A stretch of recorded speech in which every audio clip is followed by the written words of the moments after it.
Hey guys, it's Tina Beads and Yarn. Today I wanted to show you a quick tutorial on how I make my paper mache mask.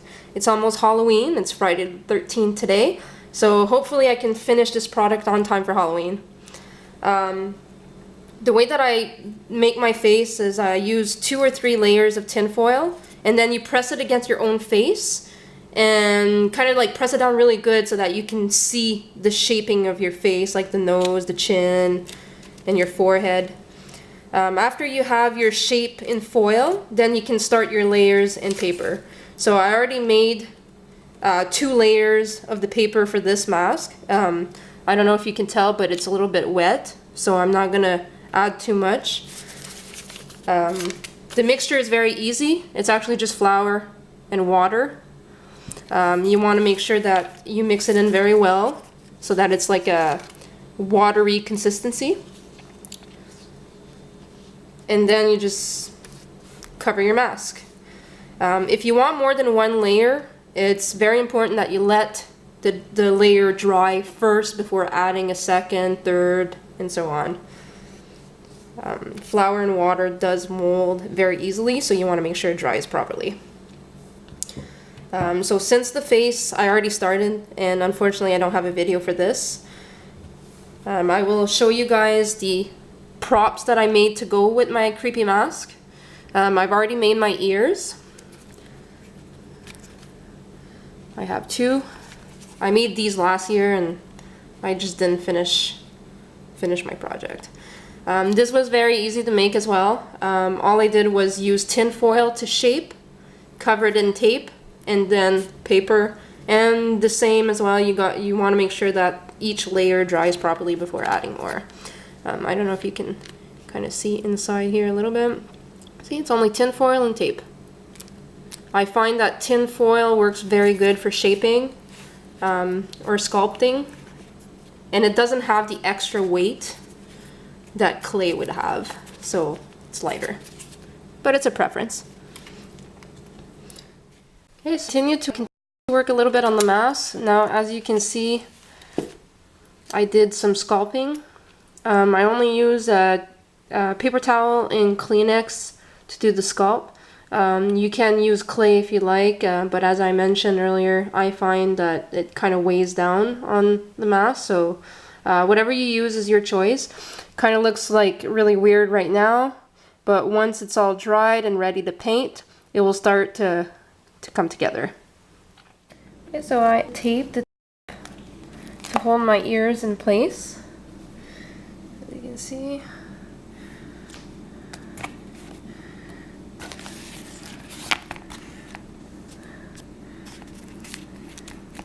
Now I'm gonna add the paper mache on both sides, the front and the back, so that it can make them a little bit more solid.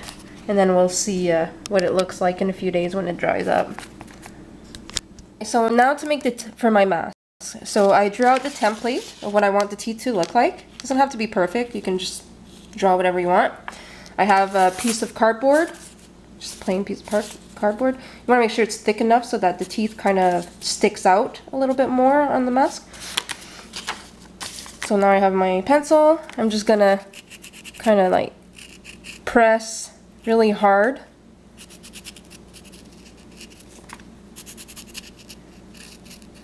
Doesn't have to be perfect.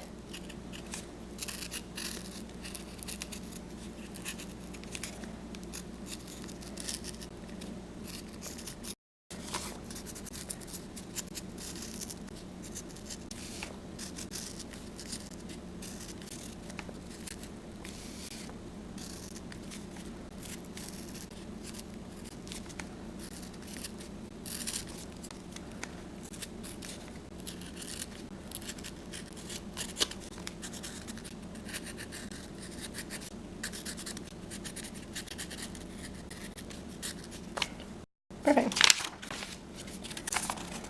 So I don't know if you can see it very well on camera, but it kind of has the impression on the cardboard. So now to cut the pieces out. So I cut out the teeth, as you can see from my template from before. They don't have to be perfect, they just have to look creepy. See?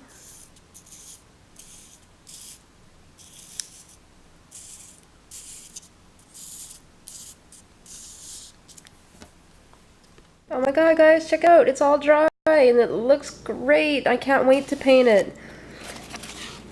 So after I added the paper mache on the ears yesterday, I let it dry overnight, and now I can tell it's a lot more sturdy. I added more paper mache down here as well to make the mouth area a little bit more solid as well. And see the back of the ears, no more tape, it's all covered up. So now the fun part. Now I'm gonna start the painting.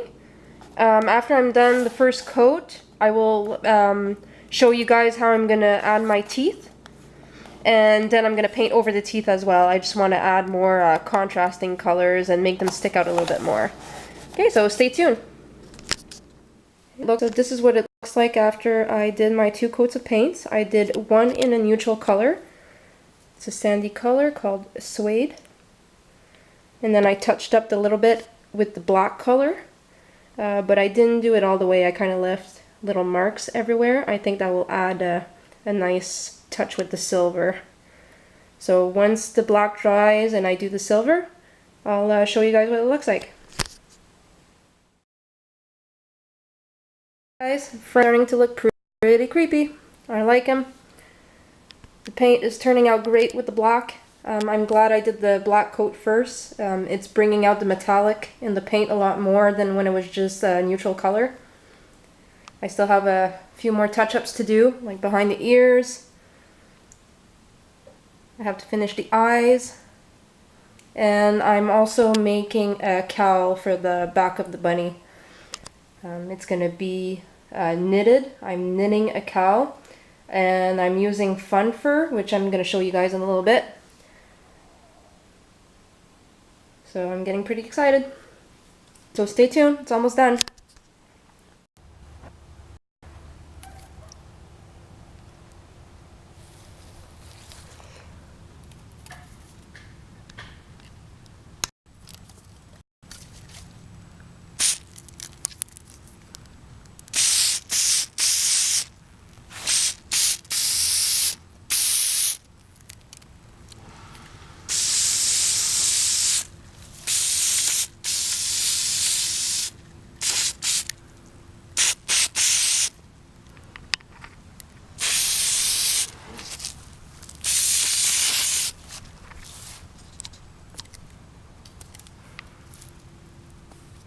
Okay, so I'm finally done knitting the hood for my costume.